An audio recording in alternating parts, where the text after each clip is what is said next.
put into waiting room. So maybe Katie, when to give them a quick call. Yeah. I'm gonna start letting people in.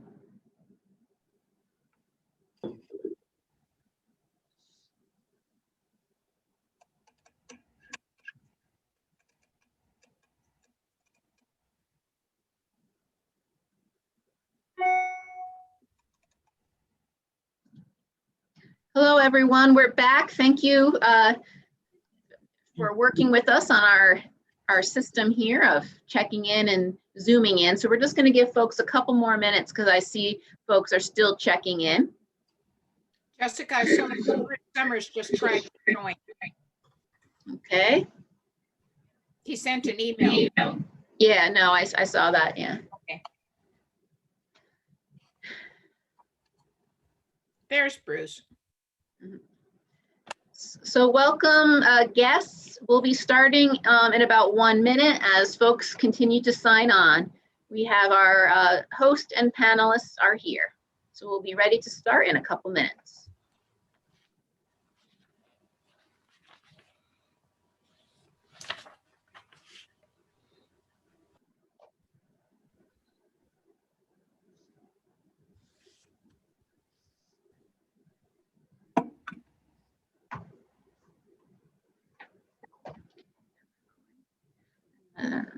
Keep watching. All right, we still have some folks signing in.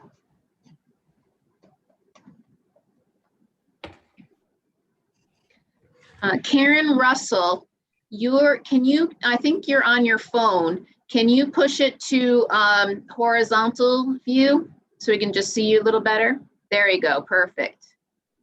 We can't hear you. Let me test sound, Jan. I think test yours again. Hello. Bruce, why don't you unmute for now? Let me just test your sound. Testing. Good.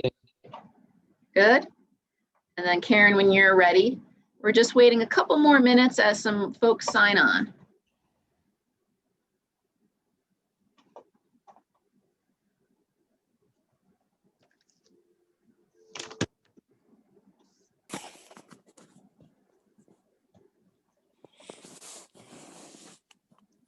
I would say most of our folks seem to be on, Kevin. So let's start in 1 minute.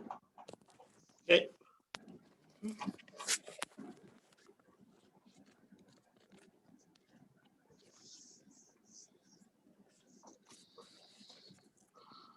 Hello, everyone. See you. And Kevin will be starting in less than a minute. I appreciate you all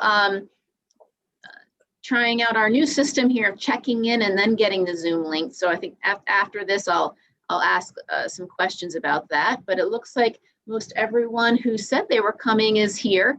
So I'm going to pass it on to Kevin, and we'll get this started. Thank you. All right. Good afternoon and welcome to the Kendall at Lexington Resident Speaker Panel Series via Zoom.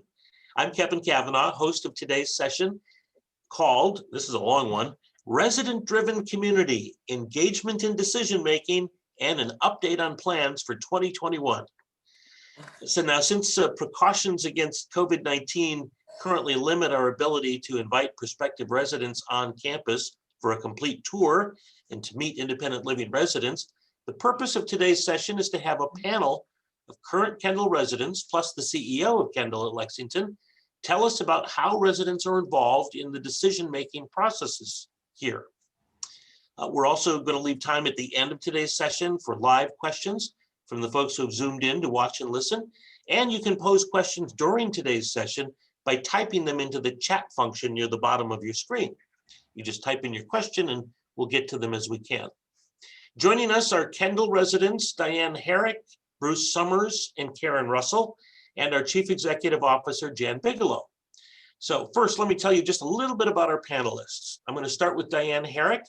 Diane is currently president of the Kendall Residents Association.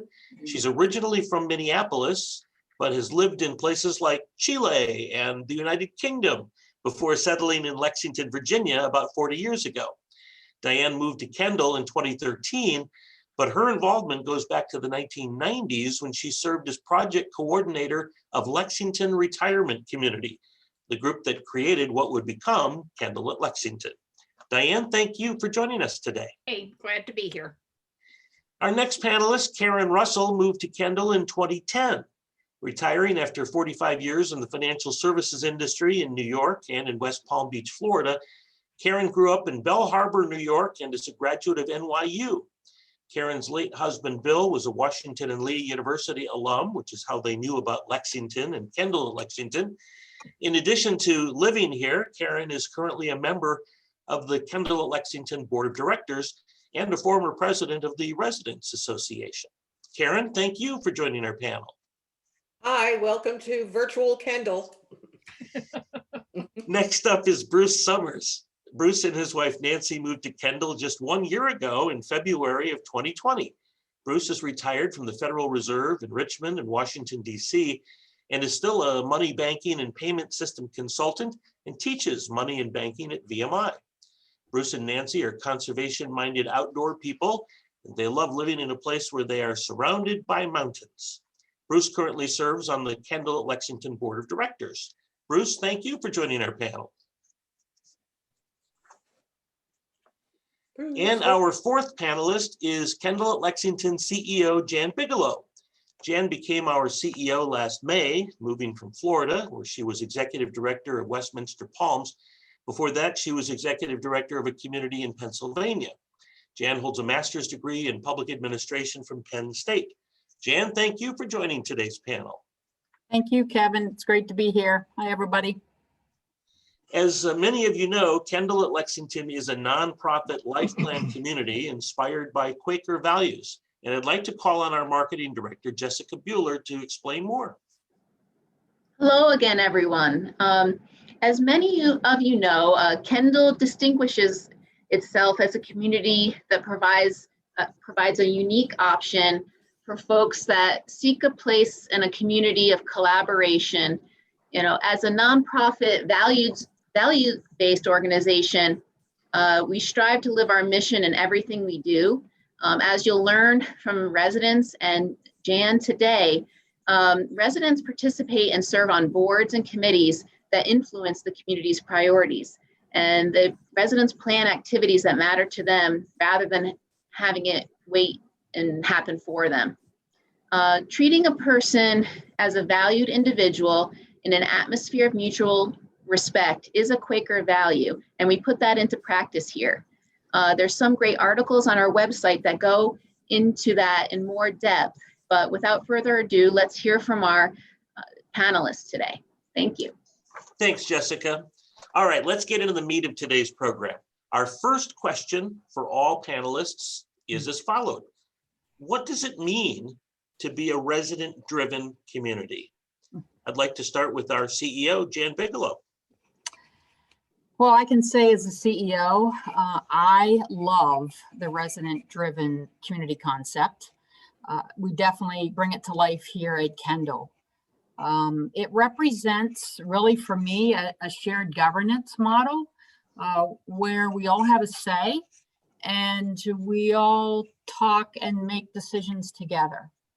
So it really does take the pressure off the CEO to make all the decisions. And I have truly been involved in communities that do it both ways, resident driven and then more operational driven. Now, that being said, operational decisions need to be made as well. And we do that at Kendall at Lexington with a collaborative CLT or a core leadership team approach. Very few, if any, decisions are truly made in a vacuum here. And as the CEO, I really appreciate that model. Thank you, Jan. Diane, would you like to go next? Yeah, I would really like to say that I agree with what Jan has said, and I'd like to give a couple examples of how that is in operation, because in the end, that's what really matters. When COVID hit us broadside, administration needed to make some changes right away to protect all of the residents here. But over time, we started realizing that as we didn't need to have some of those tighter restrictions, that we could maybe look at changing a little bit of what we're doing. Jan was new. She came in here in the middle of May, at the beginning of May. What a time for a CEO to come into a new place and in COVID, in the midst of it, and a lot of uncertainty out there. And we were in the midst of construction still. I mean, we commend Jan for the great job she's done. But one of the things Jan implemented right near the start of her tenure here was that she wanted to have a committee made up of residents and members of the CLT staff that would be able to work together on what were some steps that we could take, that residents could do given the external circumstances. We have had a lot of meetings together, and it's gone back and forth. Staff is always going to look out for, well, we have to look out for the safety, and residents are going to look out for the fact that we really miss being able to go to the fitness center. We really miss being able to have some meetings together in Kendall Hall because we have an active program that goes on here inside of Kendall Hall, and we missed it. And we couldn't eat downstairs together, and we missed it. And so these were things that we have talked about at different times as we've been going through this. And the discussions have been really interesting because one time a resident will say, or staff will say, well, I think maybe we shouldn't be having as many hours at the check-in point here on the campus. And staff was like, no, we really need to have it. So then at the next meeting, a resident said, well, I think it is fine to do that. And the staff person said, no, we really need to have it. So we've gone back and forth, but I think there's a wonderful open exchange of views on what it is that we'll do. And we've gone through different steps. We had to shut down more in December, but we are beginning now that we have gotten our vaccinations, hooray, that we can look at what we can start doing as we step forward still with caution.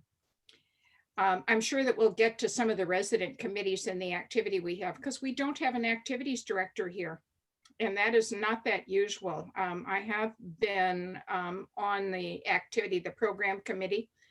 It keeps our heads going, and that's good for us here to keep our heads going. It can be a lot on some days to make arrangements for everything, but we are doing it, and we'd have a lot of interesting programs because we have to stay engaged. And I think that these are two examples of how we as residents are engaged here. Thank you, Diane. We're going to call on Karen next. And again, the question that we're focusing on right now, what does it mean to be a resident-driven community? Karen, it's your turn. Okay. I'm going to start by telling you what I expected when I came here, which turned out to be very different than it actually is. I had never had any experience in a community like this, or any communal activities. So when I came here, having just been here for a very short, my husband came before I did, so a year later I came. And I guess what I was expecting is, I don't know if any of you have ever been to the Catskill Mountains in the 1960s.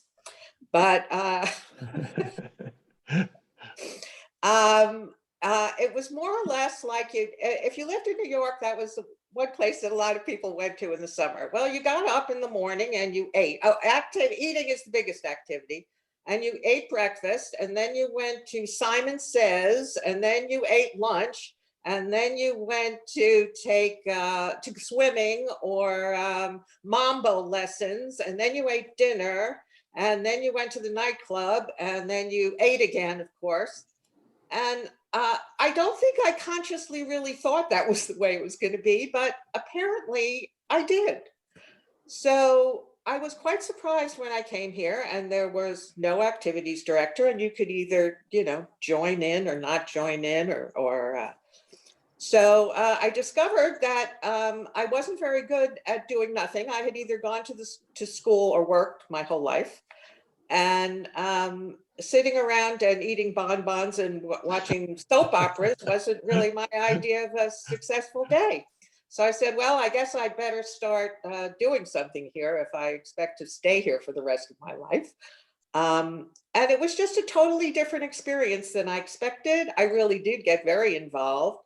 I am still very involved. I unfortunately, I'm doing this rather than meeting you all in person. I used to love when people came here and we could just have a lovely conversation and have a glass of wine and go to dinner and whatever. That was one of my favorite activities. But we really do have a whole lot to say about what goes on here. I don't want you to think that we run the place, because that would be rather scary. We do depend on the staff, and particularly Jan and the whole team, to run the place, because I haven't a clue. So, but in the everyday activities, we do have an awful lot to say. Thank you, Karen. Mhm. And Bruce, finally, it's your turn. Ooh. Okay, Kevin, thanks very much. I'm going to maybe speak from a little bit of a different perspective in that I'm a resident, but I'm also a resident who's a member of the board of directors of Kendall. So my understanding is that the boards at the various Kendalls have the possibility under our charters to include residents as members. And this board exploits that opportunity. I think there are 3 residents, Karen, myself, and 1 other, who are members of the board. So here we are, stakeholders, the customers, if you will, as the residents of Kendall, but we actually have a seat at the table in terms of top level governance. So I think that's unique, distinguishing. It's important. It's unlike an experience I've had before in the business world of having that kind of direct input. So we have an opportunity to kind of bring to the table top level governance at the board level, what the kind of both policy and daily life concerns are of residents, to make sure that the directors are in touch with the community through executive management, but also through us as the resident customers of Kendall. Thank you, Bruce.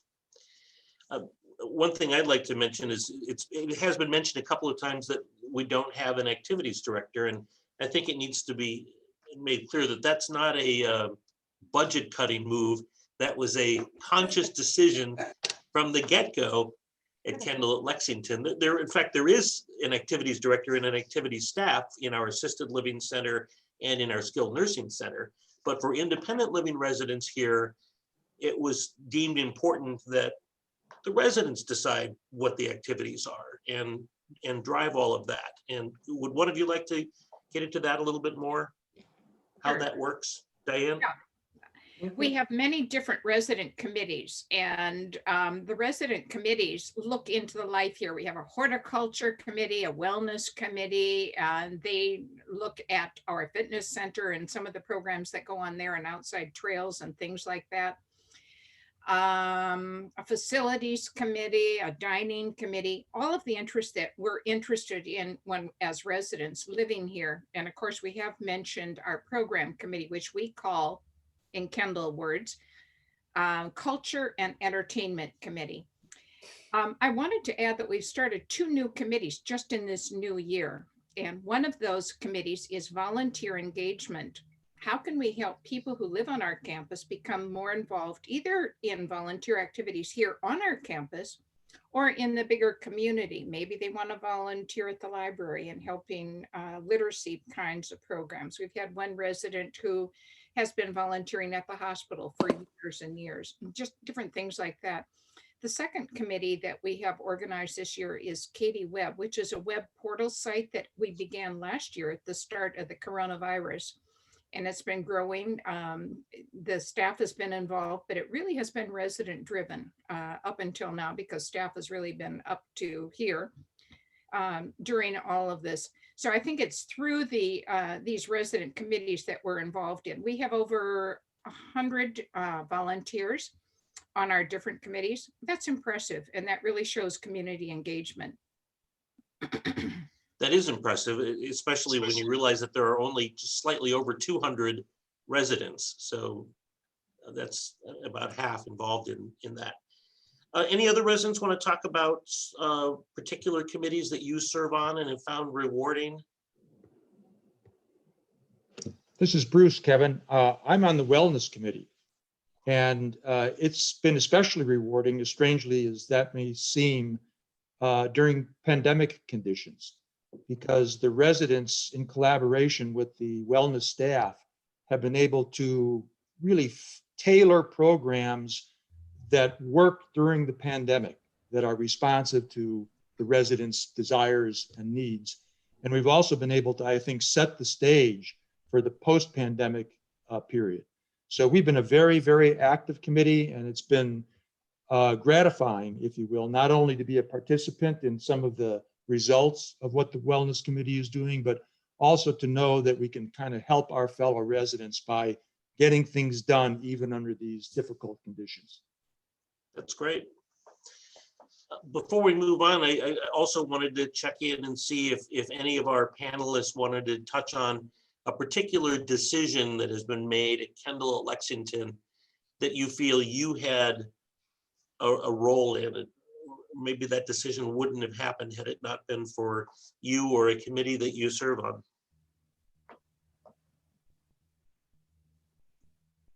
All right, Hey, I'm fine. Sorry, I thought you were going to call on us after that. go ahead, Karen. Karen? Okay. Well, it's hard to say that you were responsible for, since everything here is done by consensus. I think the biggest thing I can think of is last year, or 2019, we did a whole new, and this is just not me, this is the people here in general and how much they have to do with the decisions that are made. We did a brand new strategic plan that was for the next 5 years. And in order to do that, and I think this is unique to this place because I haven't heard of it from other people, they formed a bunch of committees to study what we wanted to see here in the next 5 years. And I think the important thing is those committees who did all the research and made all the recommendations consisted of board members, staff, and residents, a lot of residents. There were a lot of residents on those committees. And those were the people who decided where we want to be in the next 5 years. Now, I'm not saying that was me, but I think that's a really good example. I don't think that happens in other places, that a strategic plan has all three things have all three contributing, both staff and residents and board. And the staff really, even on the board, when you were talking about before, being on the board, going through COVID, I don't think that the board, everybody's familiar with what COVID does and what it's meant to all communities, but they didn't really know what it's like to live here during this. And that contribution from the residents, I think, made a big difference. Thank you. Anybody else? Yeah, I would like to back up what Karen has said. Not only were all three of these parts working together doing this study, we're now involved in the strategic plan implementation. And I was on the telephone this morning with one of the chairs of one of the working groups about making an application for a kiosk, which we'd like to see through the process during all of this. So we're still involved together, board members, staff members, and residents, again, in terms of what we'd like to see in our community. And I feel the communication is open.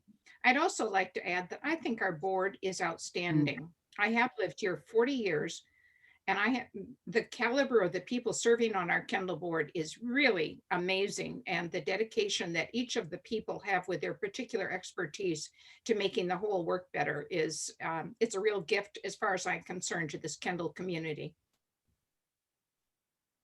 a couple of you have mentioned the decisions here are made by consensus, and I know that that is somewhat inspired by Quaker values. Jan is the CEO of Kendall, trying to reach a consensus with all these different groups, people who live here, people who don't live here, board, staff, and residents. Is that a challenge? Yes, it is. It's a fun challenge, though. Like I said, we all get to hear what others have to say. Can we be everything to everyone? Absolutely not. You know, when half your campus wants trees and the other half doesn't want the trees, they want the views. You know, it gets a little frustrating at times, but you know, I have to agree with Diane. That stepping out committee could have been a disaster, really. And it has just proven to be a great opportunity for us to really figure out together what next steps need to be. And it's all in how you take it to heart, and you know what you do with the information you get, and how you bring people to consensus is really what the important piece is. Thank you. All right, let's move on to the next question. This is where we're going to get out our crystal balls and make some predictions. And I'm sure part of this will be, we have a 5-year strategic plan. So some of these predictions are going to be based on what's on paper that you're working towards, and some of them may be something else. But let's look at, what do you predict 2021 holds for Kendall at Lexington? Diane, I'm going to call on you first for this one. Okay, well, I see a message here from one person about dining. Yes, there is a dining committee, but we have had our dining room under construction. We started eating our meals upstairs in Kendall Hall, which is usually our activity place, June 10th, 2019, and we have yet to eat in our new dining room. So what do I look forward to? Eating in our dining room downstairs with food at the table there, instead of either going through a buffet line in the hallway and eating in Kendall Hall, which was fine as a substitute, but it's time to get back downstairs. And I also look forward to more of our activities that we've had before, being in Kendall Hall and programs and things like that. Thanks, Diane. Karen, how about you? Predictions of what 2021 holds for Kendall at Lexington? Oh, I wish I knew. I'm getting more and more optimistic now that we've gotten our second shots, but I am more than anything looking forward to, we haven't even met a lot of people here, or we've been introduced, but that's about it. To the people who moved in phase 3, that's not just unheard of here. I mean, we all know each other, we eat with each other, we whatever, and now all of a sudden there are people here that I hardly know. The only people I really know from phase 3 are the people who have dogs, because dog walkers all talk to each other, and we're the only ones who are out in the snow. That's certainly the biggest thing to me. I'm looking forward to all the plans that we made in the new strategic plan, improvements in all areas, but more than anything, I think we're just looking forward to getting back to a normal life where you went to lectures and you ate together, and I used to audit classes at W&L, and I'm really looking forward to going to, well, the Southern Inn is a restaurant pub here. I want to go to the Southern Inn bar and have a glass of Pinot Noir and a cheeseburger. I mean, that's not really a whole lot to ask, is it? So that's just one of the things I'm looking forward to, but it's really just getting back to normal. Thanks, Karen. Mm-hmm. All right, Bruce, back to you. Your predictions and things you're looking forward to this year. Okay, Kevin, I'm going to shift the tone just a little bit. I agree with everything that's been said about leading even more gratifying lives in 2021, but I want to focus on something a little different, and that's how residents can get deeply involved in the betterment of the community, not just next year, but years ahead. And my specific example is going to be work we're doing on the finance committee now to fortify our finances. We're looking at our investment portfolio. We're contracting with a new investment advisor, and we're kind of looking into the future.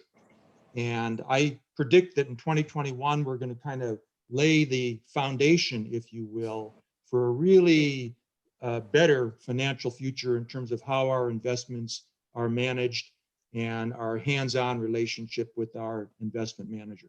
Something that will enable the residents of Kendall to lead gratifying lives, not just now, not just in 2021, but on a go-forward basis. We're really investing in the future of Kendall, and we'll be doing that in concrete ways, financially speaking, in 2021. Great. Thank you, Bruce. Well, Jan, you've heard what some of the resident leaders are predicting and looking forward to for KLEX in 2021. What are your predictions as CEO for the year ahead here at Kendall at Lexington? So my first prediction is more on a personal note, and that's Diane told you that I came in May, which it's been 9 months today that I actually arrived here. And the COVID turmoil was already well on its way, and I left Florida in a COVID turmoil and came here. So I really look forward to getting to better know the residents, being able to go to their homes, their residences, and visiting with them, getting to know the staff as well. Our Borden Center was closed to us, to non-essential staff. So it's good to start to be able to get back over there and really to get to know the staff. And also, I haven't been able to do much in the area. You know, I come to work, I go home. I have a 90-year-old mother that lives with me and my husband, and I've been doing my absolute best to keep them safe. So we really have not been able to see the area, and the area is absolutely so beautiful. We cannot wait to really dive in and start to do some of the fun stuff around here. I am a biker. I like to bike, and I have been doing that. So that's how I've been seeing the countryside, is actually taking a lot of calories. And I don't motorcycle, I bike. So, you know, I can blow off some of the stress that way, but I look forward to doing that. The second goal would be to open the gates and let the residents out and about, because they're driving us crazy. It's been nuts here. They're anxious to get out, and we look forward to being able to do that. They've also mentioned that we are diving right into our strategic plan, and that is a 5-year strategic plan. It is a great strategic plan. The residents, the board, they all did a great job, the staff. Now it's time to roll it out. So some of the top things that we're working on is getting the phase 3 construction completed, and getting Nielsen and the workers off our campus so we could go back to some normalcy there. Getting our on-campus clinic up and running, and getting some new services in for our residents, and working with the residents to determine what the wants and needs are for that. Information technology is going to be really big for us. We have a focus on that. Our strategic plan is calling on us to figure that out and determine what we want to be when we grow up from an information technology perspective. So we are working hard with the residents to determine that as well. Raising the bar for our culinary experience is also part of our strategic plan, and working with the residents around choice of food, presentation, creativity of food choices. Those are all things that we're going to be working on as well. Campus look and feel, you know, as the phase 3 construction ends, how we want to move forward, what we want to look like, where we want the trees, where we don't want the trees, and really how we're going to utilize the acreage that we have here. And then last but not least, COVID is going to be with us for a very long time, if not for eternity, and how we learn to live with COVID and you know, really move forward in a new light, and what is our new normalcy going to be. So those would be the top pieces, I think, for year 1. Thank you, Jan. we're going to move on and open up for questions from the folks who have zoomed in. If anybody has a question, and Katie is watching, she's got a view of all of the screens. I can see only a few, so if you just You want can to just, raise your hand. If you can all hear me, the question, Diane answered that there is a dining committee, but Diane, you want to go into more detail on how that committee does influence the types of food we purchase, and if we do accommodate for special meals? And Jan, you can talk about that. The answer is yes, but Diane, you want to go a little bit more into that, or Jan? Let me start with at least the dining committee. They take comments that they hear from other people that are written on comment cards and so on. And Judy Kurtz, our dining consultant, our dining director, is very open to this about making some of the changes. There will always be the discussion about how you like your green beans cooked, Southern style or al dente. So they talk about things like that, but there also are other points that they talk about on that dining committee. Another committee where there is input is on the facilities committee. Well, there are in all of the committees. So does that answer enough on it? Just to follow up, just yesterday I was talking with our culinary team about writing an article on, they work hard to buy produce as locally sourced as they can. And so I thought that would be of interest to some of our folks. So I'm working on an article about that. So very good question, and stay tuned for some greater detail on that. May I add that I believe that they try to make their own menu here instead of taking Kendall Corporation, because there's what, 15 or so, 13, 15 affiliates do send out menu suggestions, and our local dining staff choose to look at those and choose some, but in other respects make our own, and it is based on what is the local produce that's available. One of the things that I have enjoyed this summer as meals have been delivered are some of the vegetarian choices. We have a very creative person making some vegetarian choices, and it was something that ahead of time never appealed to me very much, but there's been wonderful choices. That is something that I've heard through this COVID period, when meals have been delivered to all the residents' homes every day instead of served in the dining room, is that the food, even delivered, in to-go containers, is spectacular coming out of this kitchen every day. I hear, since I started working here, I've heard that. In fact, even before I worked here, I heard that from people that, yeah, the food, Kendall, Lexington, the food there is really good. Mhm. Anybody who's ever had the opportunity to come in as a guest of a resident and enjoy a meal here, food's good. Evan, if I could just pitch in and add something to this conversation, the thread. Sure. It's about the overlap between the work of the committees and how we collaborate together. But I recall just before the pandemic, we had a dietitian, a great speaker. She was in and spoke with us as residents about, given where we are in life, kind of what should we be eating and how should we be eating, and kind of influencing how we think about food and our diets. And as well, and unfortunately got canceled just as the pandemic took hold, we had someone from a local farm, a woman that come in, she and her family raise produce, they raise animals, and they were going to talk with us about kind of the local sources of food that could even kind of contribute to our dining room here at Kendall. So this is all by way of saying we kind of look at this and other things as well holistically. Yeah, oh wow, I can't say that word. Sustainability committee is very active on campus. And I also want to chime in. This is Katie. I'm also a marketing associate here. I was fortunate enough to try to help dining take off when we first started the door delivery dining. And I have to say, our culinary staff is amazing. One of the questions here is asking about specific diets and things like that. Our culinary staff works very hard to know each person's individual needs and restrictions, and they have this huge spreadsheet that shows everybody's medical restrictions or any needed dietary things, and all of our chefs know exactly what to do for these people, and they are catered to individually.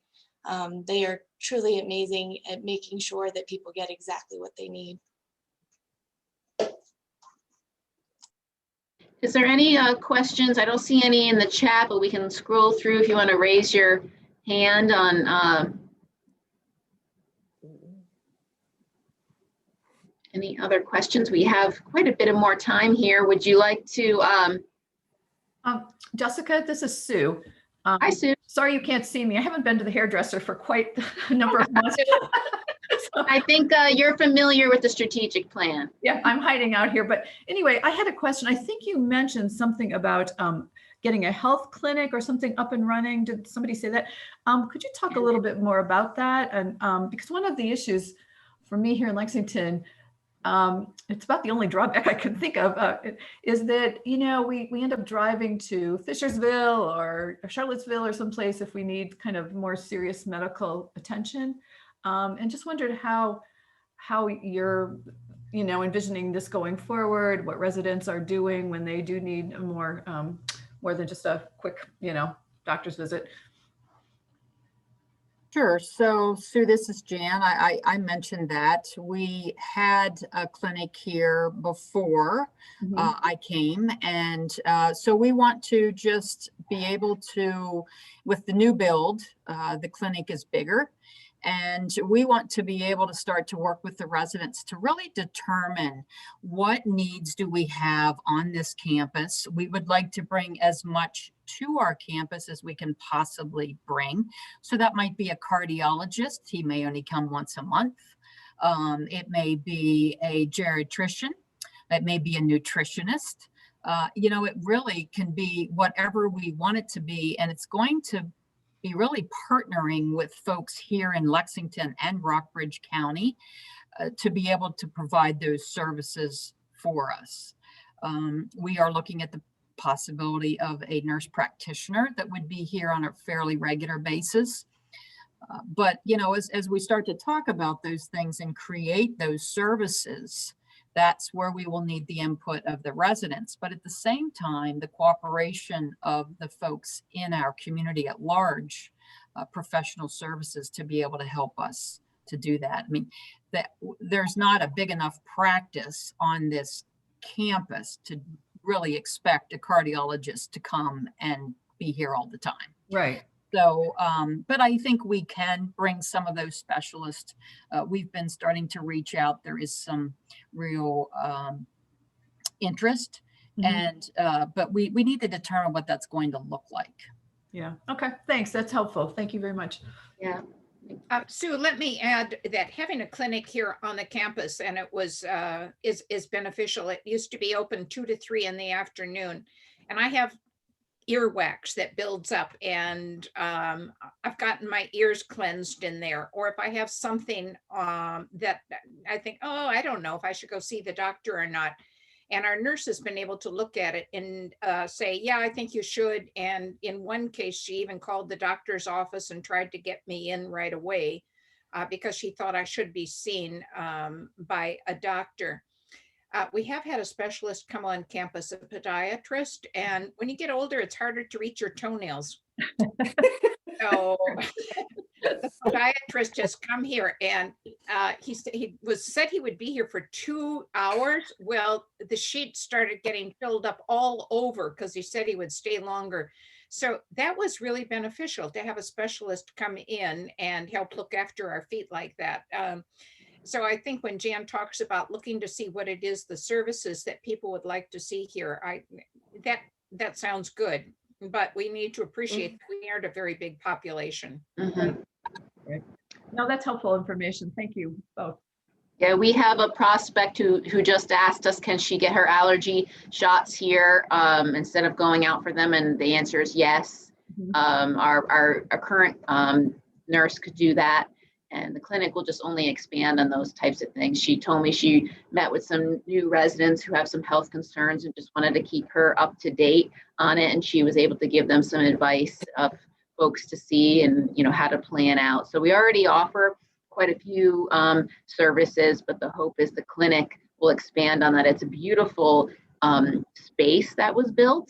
Our clinic here was an office type environment before, and now right directly off of our new therapy area, which will now serve outpatient, hopefully more predominantly. There's a beautiful clinic with a few different private offices that different practitioners can use. So we built it so they will come in hopes that we can expand on that. There's quite a few other questions in here of just, you know, how many independent living residents. We're about at 200 right now. We added over 50 new residents with the new Sunrise Ridge expansion just in the last couple of years. So that's been wonderful. And then have any of the panelists, did any of the panelists serve on the strategic planning, the environmental or sustainability committee? I'm not sure because someone asked a question about solar panels. If no one was on that committee, I do know that during the strategic plan, they did look at, they had an entire, you know, of the, I think 7 committees, one was focused on sustainability and environmental impact.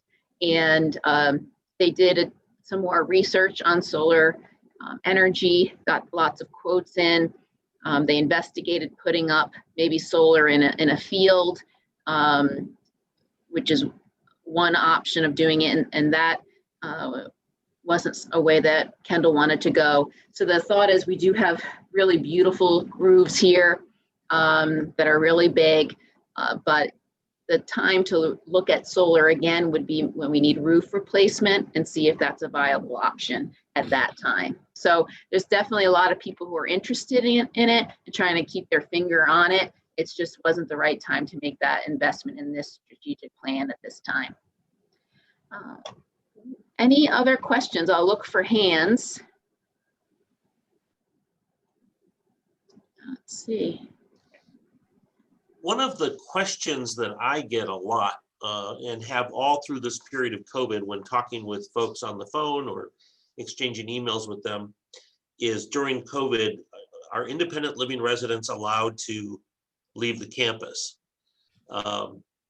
And I'm surprised every time that I'm asked that question, but I'm asked it a lot. So would any of the residents on the call like to kind of explain how that has worked during COVID? I would be happy to. We are allowed off campus. There are no locks on the doors. Fortunately, because I would have shot myself by now if that were the case. Yes, we go to the supermarkets and we go to doctor's appointments and we try to be extra careful because we know we're coming back to here. And I think everybody's been very responsible, but you are allowed to go out off the campus and do what you have to do. I mean, we have to buy food and toilet paper and, you know, when it's available and all those things. So, yes, we are Kevin, told to be I'll very add to that. careful, and I think we are. Mhm. I can add to that and saying you do what you have to do and I have to go swimming. So I waited until our community pool they had a plan that was within the governor's guidelines. I decided it was very prudent plan for allowing safe use of the pool. So yeah, I go off campus and I go swimming in what is a regulation pool here in the community in Lexington. Mm. And I go to the store and buy those essentials that Karen referred to as well. Yeah, and you know, Karen, you mentioned earlier how you're looking forward to going to Southern Inn and Right. having a drink and a burger in their bar. And I think there are a lot of us who are looking forward to that. And I think the point is, there's nothing stopping you from doing that now other than your own judgment that it might not be safe yet. Well, I would agree with you, except the bars are closed. I mean, I didn't sit at the bar. Bar area, yeah. Sit at a table. I want to sit at the bar. And the bars are He's a closed. true New Yorker. Yes, yes. Um, During the summer, a couple times we went to a place that had an outdoor patio. We could park the car outside. We could get up and eat on the patio, and the tables were distant. So yeah, you want to get off and do something different. And we also have done some takeout meals just as something that's been a little bit different, because we do want to support our lovely downtown here. Mhm. It's part of our bigger Kendall community that we all enjoy, is having a wonderful, viable downtown. And those businesses have been hurting too. Mhm. Going into a store, I've done maybe 2 times in 9 months. And that was quickly and getting out, because as our other residents have said, no one wants to be the one to bring COVID back onto the campus. And we've been successful. Yeah. Diane, if you want to follow up, I thought if one of the last questions here is a good question. Can anyone join a committee? And how would someone do that? How would they know if they wanted to join a committee? Well, there is a good description in our Red Book, which is our guidebook put out by both staff and the Residents Association. We have a residents council, which is a 7-person board doing that. And we are the ones that make sure that there's, we call them conveners instead of chairs here of the different committees. All you do is say to the convener, hey, I want to be on your committee. Good. And you can read a description of each one of the different committees. I think there's maybe 13 committees, and there's a couple more interest groups. So you can join up, or you can just go sit and visit any committee. It's very much an open process, and we really welcome people to the different committees. But for those who are not interested in committees, there's no pressure. You don't have to ever join a committee if you become a resident of Kendall. But many do, and it turns out to be, a fun way to meet other people and be involved in the decisions that are made on campus. But if you prefer not to, nobody's going to come knock on your door and drag you out to join the horticulture committee. I want to add something. Karen was talking about getting together with other people. I think one of the biggest strengths of Kendall is community. This is really a wonderful committee with a community with so many people who live here, and getting to know them. I have welcomed, treasured meeting so many new people here, and appreciating the backgrounds that they bring here and the interest that they have. Dinner was always interesting to sit down and find out where people had been in their lives, what they had done, and so on. Fascinating conversations. And I think that is stimulating for all of us to hear our life experiences and to share them together here on this campus. I really treasure that, and I welcome that happening again. Kevin, in terms of getting out, it's worth emphasizing that, we can get out on our own campus. It's beautiful. It's 84 acres. We have a lot of people that walk and hike and run.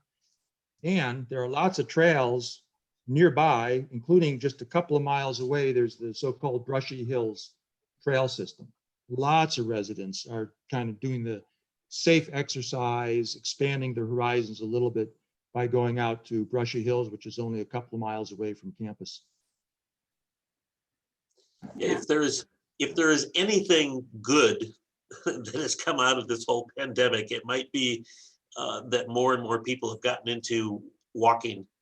I happen to live near the Chessie Trail on the edge of Lexington, and that trail has never been busier than it has since COVID began, because it's one of the few things that any of us can do that's safe is to go for a walk outside. And I have a question. It's somewhat related to resident engagement. I know that many of our residents through all this have become Zoom experts, and I don't think anyone had heard the word Zoom before. And I know we're all ready to wear hats that say you're on mute. It's a famous tagline now.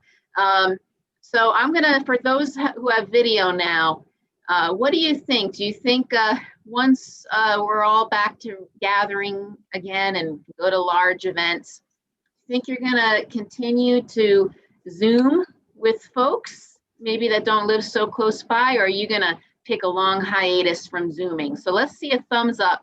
Do you think you're gonna continue to use Zoom even when you don't have to? Let's see. Wow, look at all the, oh, we got to see a thumbs down, a Yeah. thumbs up, Yeah. thumbs up, a thumbs down, a thumbs up, a thumbs down. All right. Well, you know, I think that's interesting. I know we're a little zoomed out, so there might be a break needed there. But here in marketing, so many of all of you who are interested at Kendall at Lexington don't live very close by. Half of the folks that moved to Kendall aren't even from Virginia. So for us, we see it as another positive thing that came out of this is that we can hold some of these forums. Hopefully we don't have to do as many because we can do stuff in person. But you know, so we're looking forward to doing something like this, you know, in the future as well. So and we just have someone said, I hope you do. So glad you appreciate it. We have just a few more minutes. Any last notes from our hosts or any last questions? Don't see any hands. Katie, you see any?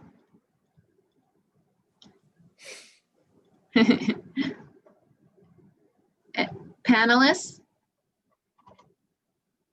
Okay. I just hope everybody comes to see us when they can. We're ready for you. With that, let us conclude today's resident speaker panel. Thanks to all of you for attending and participating. Now, as coronavirus vaccines continue to be administered at Kendall and in the greater Lexington and Rockbridge area, we are very much looking forward to the day when our campus reopens for tours.